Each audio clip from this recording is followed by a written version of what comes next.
Дамы и господа, наша зеленая гостиная сегодня проходит в этой замечательной красной комнате. Это аван-ложа, и за нами находится ложа, где обычно сидят педагоги. И в этой комнате сидели очень многие люди. Здесь сидела Уланова, Семенова, великие педагоги Большого театра. У нас сегодня особый случай. Не можем писать в зеленой гостиной и пишем здесь нашу гостью. Эта женщина уникальная, эта женщина легендарная. Эту женщину сегодня в мире балета знают все. Ее зовут Бриджит Лефевр.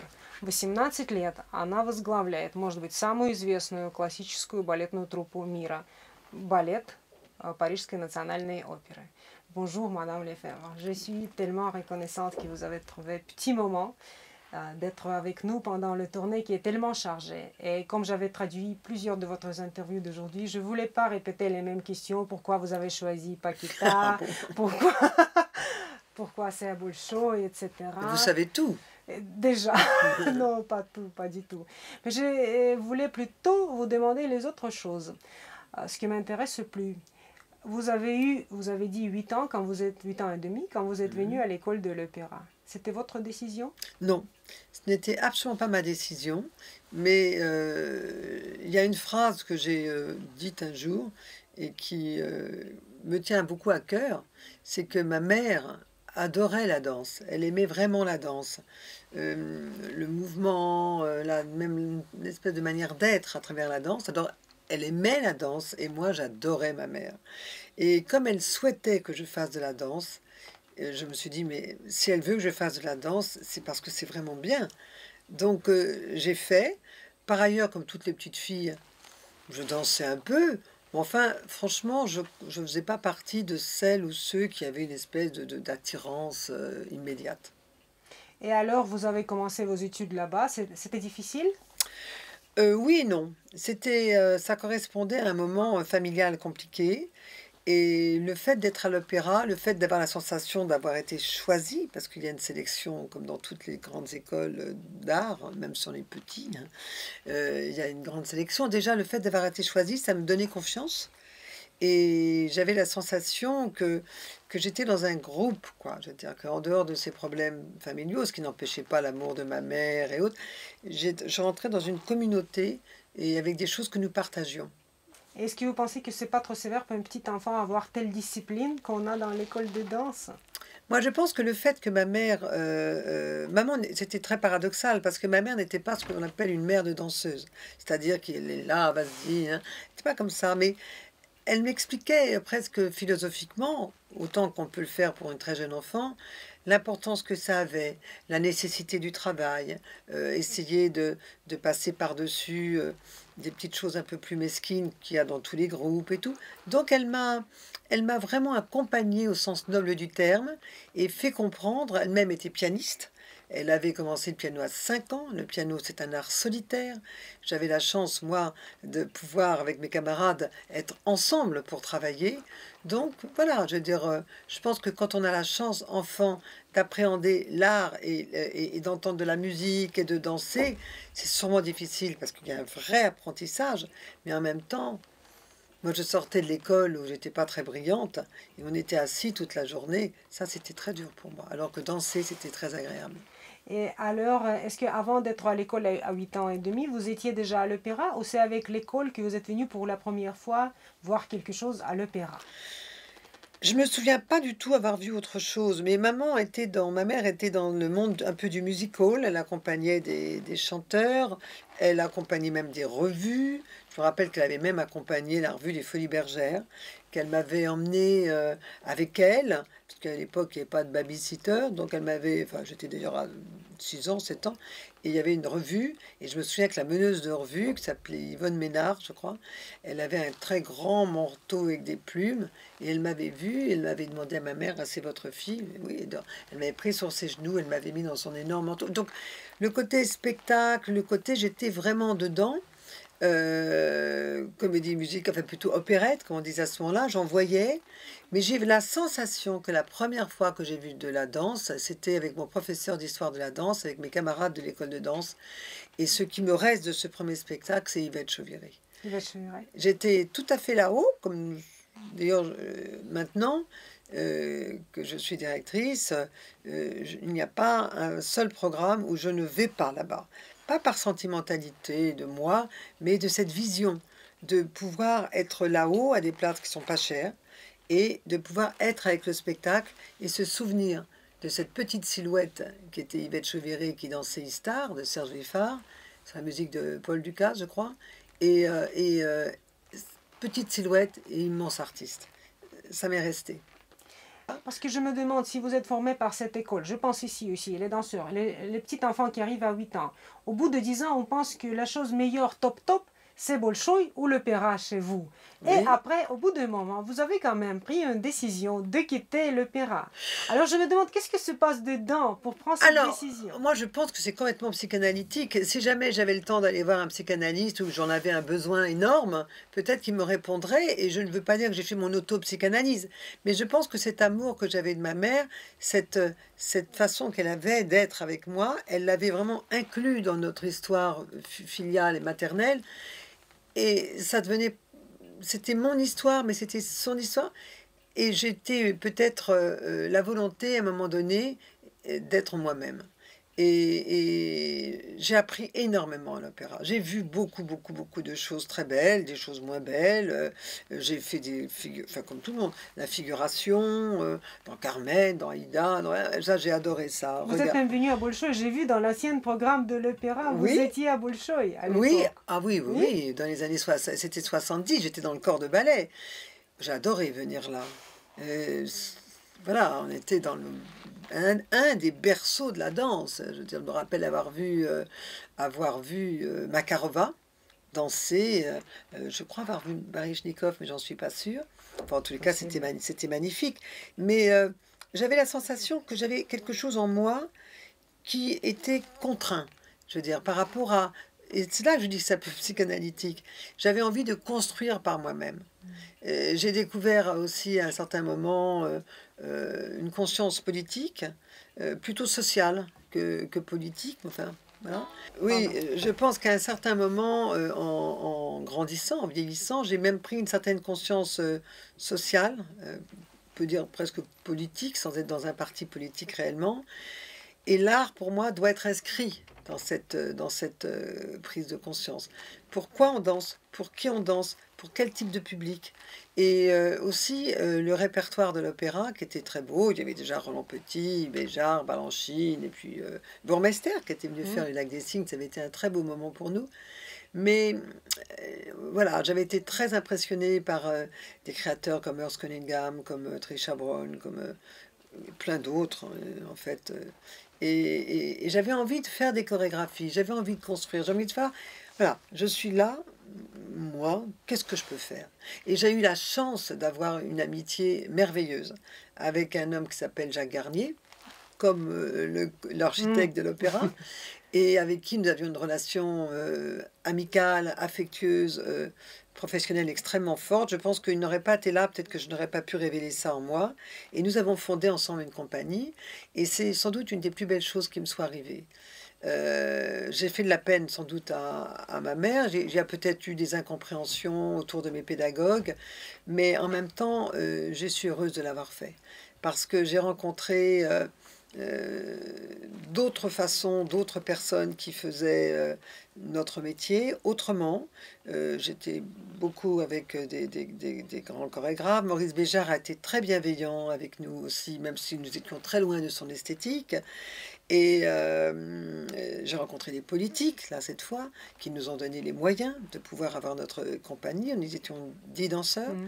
Et on s'est installé dans une très jolie ville au bord de la mer qui est La Rochelle. Le maire de La Rochelle, Michel Crépeau, est vraiment devenu, pas un ami, mais quelqu'un avec qui nous étions en bon contact. Enfin, vous allez eu là-bas un studio, un espace pour jouer? Alors, nous avions un studio qui était dans le conservatoire, donc il fallait le faire en dehors des heures de conservatoire. Nous avions la possibilité de faire des spectacles dans le théâtre qu'on appelle Maison de la Culture. Maintenant, ça a un peu évolué. Et c'était déjà un grand projet, un grand progrès, puisque lorsque j'ai quitté l'opéra, c'était un peu compliqué parce que j'avais eu la chance que Jean Mercure, qui est le directeur du théâtre de la ville, maintenant tout le monde n'est plus de ce monde, il m'avait vu dans un ballet où je dansais à Avignon, dans la cour d'honneur, un solo comique. D'ailleurs, Plessis-Kaya a vu ce solo. Elle m'avait félicité, j'étais... Oh. Ah, ok. Et c'est un solo comique, c'est quand même assez rare de voir des choses comiques comme ça dans ce lieu mythique. Et il m'a proposé, très paradoxalement, là aussi, de jouer le rôle de Lisa dans l'adaptation d'Albert Camus des Possédés de Dostoïevski. J'étais une jeune fille russe et pas n'importe laquelle. Donc j'ai joué au théâtre de la ville, on dansait en même temps, enfin bon. Mais l'itinéraire n'était pas facile, évidemment, et nous avons été accueillis par un théâtre dans la périphérie, à Villejuif, le théâtre Romain Roland de Villejuif. Ah, c'était les communistes qui étaient là, et qui étaient très, très volontaristes pour l'art, et on avait la possibilité de répéter dans un cours de préau d'école, en dehors des heures d'études. Non, c'était un peu rude pour moi, pour nous, de quitter l'opéra. Nous étions tellement protégés dans ces endroits merveilleux. Je partais de Paris, où je prenais mon cours de danse avec Raymond Franchetti. J'avais mon vélo moteur et je pars. C'est des années que je trouve formidables parce que j'ai tellement reçu à l'opéra. J'avais la sensation que je quelque chose.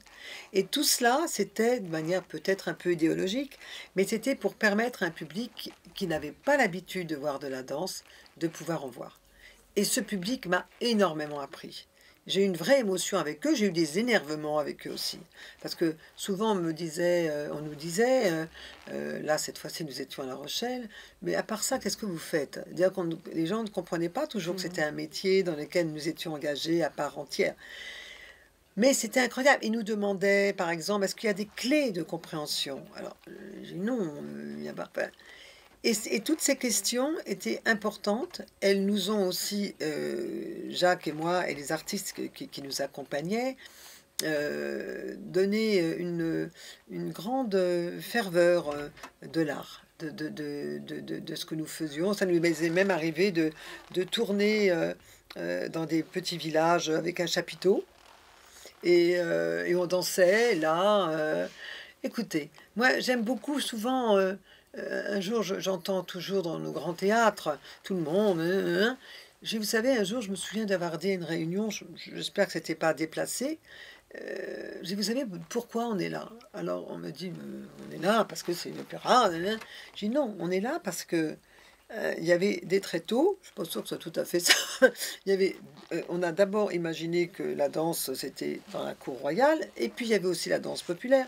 On était par terre, et puis après on a mis des tréteaux, et après les gens... Molière, il a fait comme ça. Et c'est ça, notre histoire. Notre histoire, c'est d'être vivant de cette manière-là. On n'est pas des mannequins empaillés en train de se prendre pour le tsar, ou pour Louis XIV, ou pour des grandes personnalités. On est là pour vibrer, on est là pour donner, on est là aussi pour se faire respecter individuellement. Moi, je pense souvent à ça avec les artistes. Maintenant, je ne danse plus, j'ai arrêté il y a longtemps, mais je me sens toujours forcément imprégné de l'art et dans une relation assez ferme avec les artistes, mais extrêmement respectueuse. Et est-ce que, si je doute pas, si je trompe pas, c'était Monsieur Gall qui vous avait proposé le titre de directrice de la danse? Oui, alors moi je connaissais bien Hugues Gall. Il était arrivé un petit peu avant Rolf Liebermann, et c'est au moment où je suis partie. Et d'ailleurs, à un moment donné, ils ont fait une très bonne programmation, Liebermann et Gall, et je me suis dit pourquoi je suis partie. Mais ça n'a pas duré longtemps, mais j'étais restée très amie avec Hugues Gall. Et lorsque Pierre Berger et Jacques Lang m'ont proposé, après avoir été à la délégation à la danse, toute une histoire. Parce qu'après La Rochelle, moi je voulais arrêter, donc le ministère de la Culture m'a demandé de travailler avec. Au début, je ne savais pas trop ce que ça voulait dire. J'ai accepté, je me suis lancée là-dedans un peu de manière inconsciente.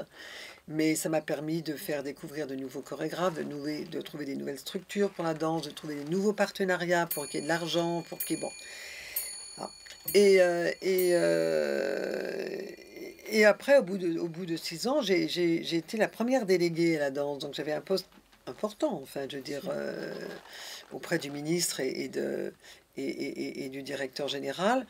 Et on m'a demandé, Pierre Berger et Jacques Lang, dans un moment un peu compliqué de l'opéra, m'a demandé de venir diriger, mais d'être administrateur général, c'est-à-dire d'être le directeur de l'Opéra Garnier.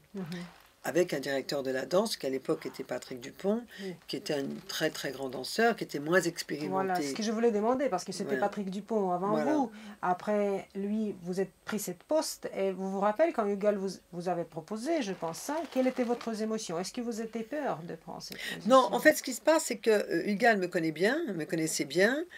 Moi, j'avais beaucoup de respect pour l'artiste qui était Patrick Dupont, mais on se rendait bien compte qu'il y avait des choses que c'est pas de sa faute. C'était pas avoir des idées, c'est très important, mais pouvoir arriver à faire tout le système pour que ça marche, et c'est pas seulement administratif, c'est quelque chose qui part, c'est presque un acte artistique. Voilà, donc Hugal, quand il est arrivé, s'est rendu compte que, en plus, il y avait un directeur général, un administrateur général qui était moi à l'Opéra Garnier, un administrateur général à l'Opéra Bastille, Chung qui était directeur de la musique, Patrick qui était directeur de la danse. Tout le monde était directeur. Sûrement, on ne savait même plus trop quelle était la part de chacun. Moi, j'arrêtais pas de travailler sur tout, avec plaisir. Quand Hugues est arrivé, il a voulu rationaliser tout ça. Il a dit, le seul chef, c'est moi. Alors, bon, très bien, je ne savais pas du tout si j'allais rester avec lui. Et puis, en fait, il m'a fait cette proposition. Et je crois qu'il m'a fait cette proposition parce que ça réunissait le fait que j'étais une enfant, une vieille enfant, mais un enfant de l'opéra, que j'ai été ouverte par mon goût et mon travail à fonder quelque chose, à avoir aussi enrichi mon expérience avec l'administration, même si je ne suis pas une administrative, je veux dire, mais enfin, j'ai pas tous les talents, franchement, loin de là, mais je connais. Et donc, il avait envie d'avoir cette espèce de rassemblement, et d'ailleurs, comme il le disait à l'époque, il dit, le pouvoir ne se partage pas, il se délègue, avec peut-être une exception pour la danse. Parce qu'il connaît bien la danse, il a été lui-même administrateur de la danse à un certain moment, donc il savait bien à quel point c'est une entité dans l'entité. Il ne s'agit pas de dire que c'est séparé, il ne s'agit pas de dire qu'on ne doit pas faire référence et référer au directeur général, mais on doit vraiment être une entité. Enfin, c'était sa conception, et dans cette conception, et artistique et globale, il a pensé que c'était à moi de le faire. Et en fait, j'ai pas eu peur. J'ai eu beaucoup plus peur d'accepter la proposition de Jacques Lang et Pierre Berger parce que ça me paraissait pas très clair dans l'organigramme. Et moi, après, j'y ai plus pensé, j'ai travaillé. Voilà. Mais avec Hugues Gall, j'avais pas peur parce que j'ai une immense admiration, une immense confiance, et j'ai suffisamment de respect pour lui de pouvoir aussi m'opposer à lui, dans le respect de la hiérarchie et de ce qu'il est. Donc, j'ai pas eu peur. Mais j'avais peut-être tort de ne pas avoir peur, mais ça a été un moment très important parce que travailler auprès de quelqu'un d'aussi fort et en même temps fragile, hein, c'est un grand honneur et une très très belle opportunité. C'est d'ailleurs à ce moment-là que j'ai rencontré Monsieur Iksanov et vous, chère Katia, ainsi que Monsieur Guetman et une équipe vraiment extraordinaire avec qui nous avons, je crois, fondé des relations qui étaient dans une continuité que ce qui existait déjà depuis des années, et même au 19e siècle, on le sait bien, avec les grands artistes qui se sont échangés. Mais là, c'était un moment particulier. On sait bien que si ça a été fait, il faut toujours renouveler la sève. Et là, ça a vraiment été le cas, à tel point que au jour d'aujourd'hui, que ça soit nous ou d'autres, puisque maintenant les choses ont évolué tant au Bolchoï qu'à l'Opéra de Paris, eh bien, ce serait difficile que ça ne puisse pas continuer. Peut-être sous d'autres formes, mais nous sommes vraiment partie liés. J'espère aussi. Ce qui était exemplaire pour tout le monde, je pense, pendant toutes ces années que vous gérez la compagnie, c'est le balance que vous avez trouvé entre l'art classique et les nouvelles œuvres. Parce que pour nous, c'est assez difficile de séduire les chorégraphes, les grands noms, de travailler avec les compagnies du Bolchoï. Les gens ont peur que les danseurs du Bolchoï ne veulent pas expérimenter, ce qui n'est pas vrai, à vrai dire. Mais vous avez réussi d'avoir tous les grands noms et chorégraphes qui ont fait leur travail pour la compagnie de l'opéra. Quelle était votre possibilité de les séduire? Oh, je crois que j'ai séduit personne, mais en fait, pendant mes temps d'absence, pendant les 20 ans où je n'ai pas été à l'opéra, comme j'aime énormément la danse, j'allais voir tous les spectacles. Et il y a certains chorégraphes que j'ai engagés, je les ai connus bien avant de venir à l'opéra. Et lorsque je suis arrivée, j'ai vraiment eu envie pour la troupe de faire venir les plus grands chorégraphes actuels, si vous voulez. Ils ne sont pas tous là. Et puis il y a des chorégraphes que j'aime beaucoup, que je n'ai pas fait venir, parce que je pensais qu'il n'y avait pas forcément une, comment dire, de manière organique, quelque chose qui pouvait marcher. J'ai peut-être eu tort. Peut-être d'ailleurs que mon successeur le fera. Peut-être que maintenant ce sera possible, alors que moi j'ai peut-être... voilà, moi ce que je n'aime pas, c'est la tiédeur. Voilà, j'aime bien que ça soit ou très froid, ou très chaud, ou très... Mais voilà. Et j'ai une très grande passion pour, évidemment, sinon je ne serais pas digne d'être à l'opéra, pour le grand répertoire classique, à partir du moment où il est traité presque comme une création. Mm. Là, nous présentons Paquita.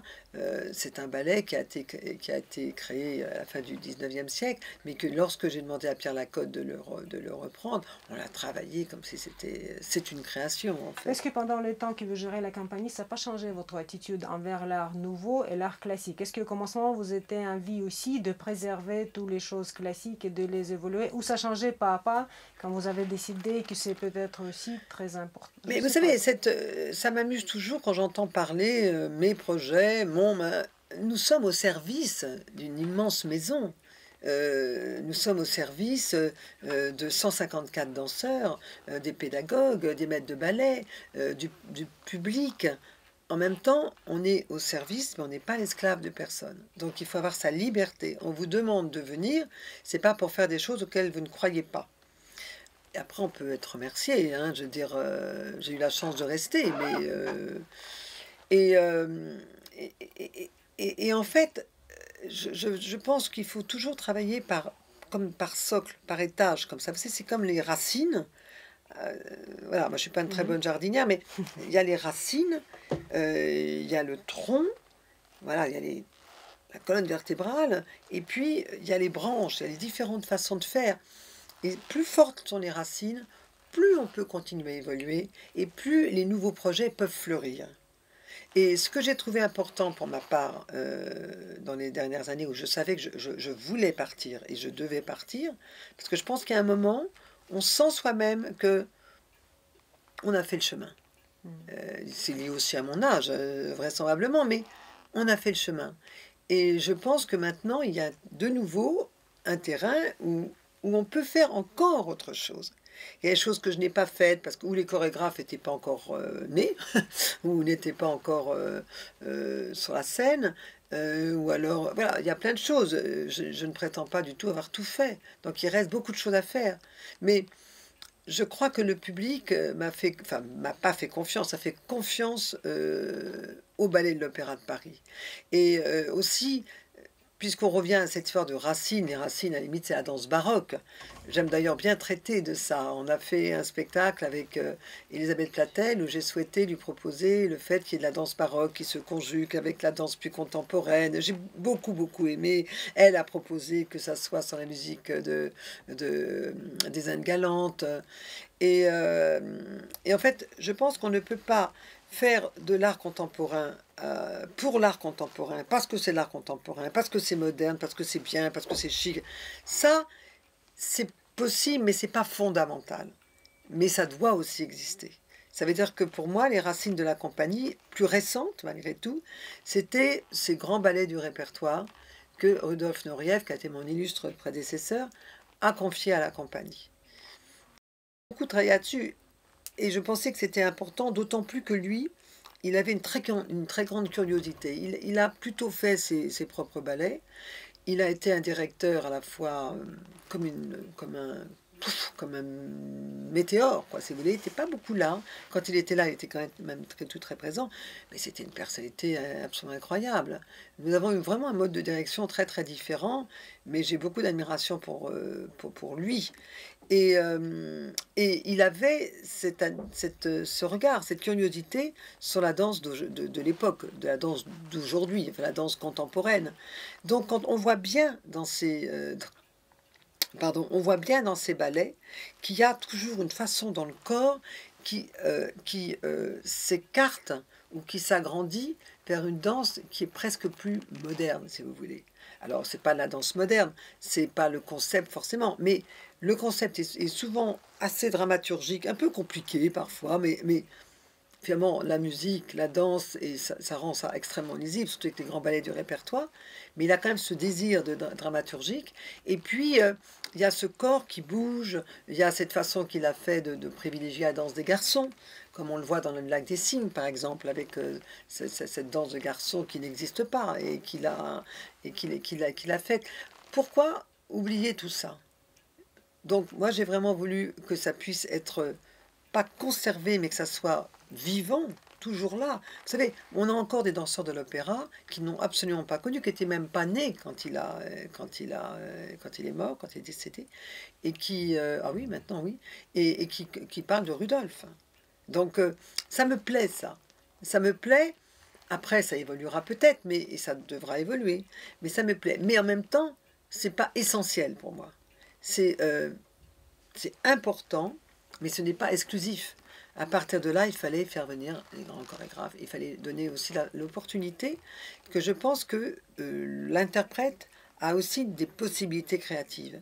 Il faut les déceler, il faut faire confiance. Et c'est comme ça qu'à 9 chorégraphes, 9 danseurs qui avaient des appétences chorégraphiques, j'ai confié des productions. Je les ai beaucoup accompagnés sur le plan de la scénographie, des lumières et autres, avec leur accord. C'était des suggestions que je faisais. Eux-mêmes ont apporté des choses qu'ils souhaitaient. Et, et je pense que là, dernièrement, nous sommes allés au Japon avec un ballet que j'avais souhaité proposer à José Martinez, qui était danseur étoile dans la compagnie, qui dirige maintenant le ballet de Madrid. Ça s'appelle, d'après le film Merveilleux, les enfants du paradis. On l'avait fait à Paris, bien sûr, et j'ai proposé au public, aux producteurs japonais de le faire. Et on a eu un succès énorme, parce que c'était un ballet un petit peu dans une synthèse de danse académique, un peu ballet à histoire, et en même temps une certaine forme de modernité. Est-ce que c'est le grand ballet du siècle? J'en sais rien, mais il y a quelque chose qui est très lié à notre histoire. Autant que vous avez travaillé à l'opéra, et c'est encore le temps que nous vécons maintenant, on a eu des grands noms aussi, de Kilian, de Pina Bausch, de Matzek. On a eu des grands danseurs comme Nicolas Le Riche, Manuel Legris, Laurent Heller, José Martinez, Aurélie Dupont. Tous ces grands étoiles. Maintenant, c'est le changement des générations. Mais est-ce que vous pensez que c'est juste un temps donné où tout d'un coup, on a tout, les danseurs florissants et l'art chorégraphie florissante, ou est-ce que notre État et nous-mêmes pouvons provoquer quelques conditions particulières pour être sûr que l'art de ballet va fleurir en futur? Alors évidemment, quand vous citez par exemple Manuel Legris et Laurent Hiller, on pourrait rajouter Elisabeth Platel aussi et d'autres. Évidemment.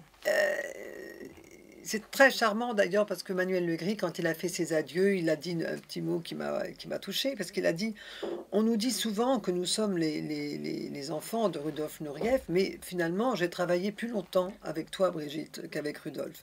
Mais en même temps, ils étaient dans cette transmission. De travailler avec un directeur, de travailler avec un autre directeur, en même temps, que ce soit Laurent ou Manu, si on parle d'Emmanuel, et les autres, c'était vraiment Claude Bessy qui dirigeait à ce moment-là l'école, disait c'était dès le départ des danseurs exceptionnels. Et en même temps, il y a eu cette espèce de rencontre avec Rudolf. Hein. Et moi, ce que j'ai souhaité, c'est que il y ait des rencontres peut-être moins pyramidales, mais qui existent aussi, mais avec plusieurs chorégraphes. Et Aurélie Dupont, elle commence, ça a été un peu... elle a commencé, elle a amorcé. Elle a travaillé avec Pina, elle a travaillé avec la plupart des grands chorégraphes. Elle adorait Pina et elle a dit des choses très belles sur elle en disant que elle n'aurait pas pu évoluer comme elle a évolué si elle n'avait pas rencontré Pina Bausch. Et c'était au-delà de l'émotion de la personne, c'était vraiment le travail. Hein. Et donc, il y a il y a une chose sur laquelle je suis attentive et je regrette parfois que ce ne soit pas le cas de beaucoup de personnes, c'est de ne pas avoir une nostalgie de grands noms comme ça. Parce que quand, par exemple, Manuel ou Laurent, ou après José, parce que José est plus lié à ma direction, eh ben, On disait que ceux d'avant étaient beaucoup mieux, que c'était impossible d'avoir des gens qui n'avaient pas de personnalité. Nanana. Maintenant, on a parfois tendance à dire ça, alors qu'on a de magnifiques artistes. Mathias Seman, que vous allez voir, Ludmilla Pagliaro, qui nous vient d'Argentine, Dorothée Gilbert, Laetitia Pujol, enfin, je ne vais pas tous citer les étoiles, et puis des nouveaux artistes qui arrivent avec leur personnalité. Par exemple, Alice Renavant, qui est très différente de Ludmilla Pagliaro, qui va danser, avec, vous imaginez l'émotion pour elle, pour la première fois sur la scène du Bolchoï, qui va danser Paquita, qui est une danseuse. Parce que, en fait, dans Paquita, vous avez l'aspect très académique et l'aspect plus de danse de caractère. Peut-être qu'elle, elle est moins une danseuse académique qu'une danseuse de caractère, mais elle a une vitalité absolument formidable. Florian Magnonet, qui a un physique de prince charmant. Donc, cette nouvelle génération qui arrive, si on parle d'Alice Renavant, tous les chorégraphes la souhaitent, et elle a cette capacité de danser le grand répertoire. Elle est première danseuse, je ne sais pas ce que l'avenir lui réservera, mais c'est formidable d'avoir comme ça des artistes, et il y en a d'autres. Je ne peux pas tous les citer, je regrette. Un jour, il faudra que je fasse vraiment tous ces 154 danseurs, parce que chacun a leur histoire. Des histoires moins agréables que d'autres, non seulement sur un plan personnel, mais sur le plan de leur carrière, parce que chacun veut devenir étoile. Mais donc, il y a forcément une déception. Et une des choses que je trouvais importante aussi de faire pour le ballet, c'est des ballets, justement, où les étoiles règnent. Il y a même parfois des ballets, il n'y a qu'un pas de deux, et c'est les étoiles ou les solistes qui font ça. C'est le pas de deux, comme ça. Et voilà. C'est pas rien d'occuper le grand plateau de l'Opéra Garnier, même avec une très belle chorégraphie comme ça. Mais c'est aussi des ballets où ce qu'on appelle le corps de ballet, au lieu qu'il soit comme un décor, même un décor magnifique, mais puissent être eux-mêmes individuellement indispensables. Et je pense que le ballet moderne, enfin le ballet d'aujourd'hui, le permet davantage. Il y a moins ce système hiérarchique de l'étoile au milieu et tout le monde qui fait des ports de bras verts. C'est magnifique, mais c'est lié aussi à une certaine histoire, à une certaine sociologie, une autre manière. Donc c'est bien, moi je veux tout, en fait, quelque part. Je veux tout pour ce ballet. Je veux la tradition, je veux la modernité, je veux le risque, je veux que les gens sachent qu'en venant qu'ils vont être contents. Oui, je souhaite des décors très épurés. Je souhaite d'un seul coup, comme j'ai eu l'occasion de le faire avec de grands plasticiens qui viennent, qui remplissent l'espace, des compositeurs qui viennent. Il y a beaucoup de choses à faire. Et il y a encore beaucoup, beaucoup de choses à faire. Дамы и господа, вы видите, какой у нас замечательный гость, и мне очень жалко заканчивать наш разговор, потому что Бриджит Лефевр — это человек, с которым можно говорить на любые темы. Она обожает современное искусство, она знает прекрасно классику, она очень много читает и русской литературы, она обожает современную живопись и классическую живопись. И с ней можно говорить абсолютно на любые темы. Я думаю, что балет Парижской оперы должен радоваться, что в течение практически 20 лет был такой руководитель у этой труппы. Я надеюсь, что будущее нам всем подарит еще много встреч с Бриджит. И хочу еще сказать спасибо ее маме, которая, наверное, она привела ей такую огромную любовь к искусству. И спасибо Бриджит, которая нашла время быть сегодня с нами. Сегодня, когда на нашей исторической сцене открываются гастроли Парижской оперы балетом Пахита в постановке Пьера Лакотта. Спасибо.